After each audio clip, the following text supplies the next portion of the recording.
विरामानंतर आपल्या सगळ्यांचं स्वागत। बातमी ठाण्यातून पवार गटाच्या गोटातून वाढत्या महागाई विरोधामध्ये पवार गट आक्रमक झालेला आहे। ठाण्यामध्ये पवार गटाकडून थाळीनाद मोर्चा काढण्यात आला। छत्रपती शिवाजी महाराज मैदान ते जिल्हाधिकारी कार्यालयापर्यंत हा मोर्चा काढण्यात आला। लाटण्याने थाळी वाजवत महिला मोर्चामध्ये मोठ्या संख्येने सहभागी झाल्या होत्या। आमदार जितेंद्र आव्हाड यांच्या नेतृत्वाखाली या मोर्चाचं आयोजन केलं गेलं। लाडली बहन, बेटी बढ़ाओ बेटी पढ़ाओ बेटी बचाओ आणि महिला जे टॅग आहे ना, मला असं वाटतंय की आता जे गव्हर्नमेंट आहे स्वतःचे पॉलिटिकल एजेंडा ड्राईव्ह करण्यासाठी फक्त वापर करत आहे महिलांच्या नावाचा।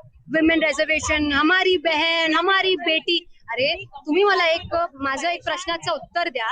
जेव्हा महागाई वाढतात तेव्हा सर्वात जास्त सफर कोण करत आहे? एक महिला सफर करत आहे ना, कारण की महिलांना घर चालवावं लागतं आणि जेव्हा when the kitchen suffers the nation suffers। घरामध्ये फक्त एका महिलेला समजतो की प्रत्येक गोष्टीचा भाव काय असतो। पण मोदीजींनी जे आमचे इतके आज बोलले जातात भारत देशाचे राजा आहे, राजा कसा पाहिजे? प्रजेला भिकारी करणारा नाही पाहिजे, प्रजेला उपाशी मारणारा नाही पाहिजे।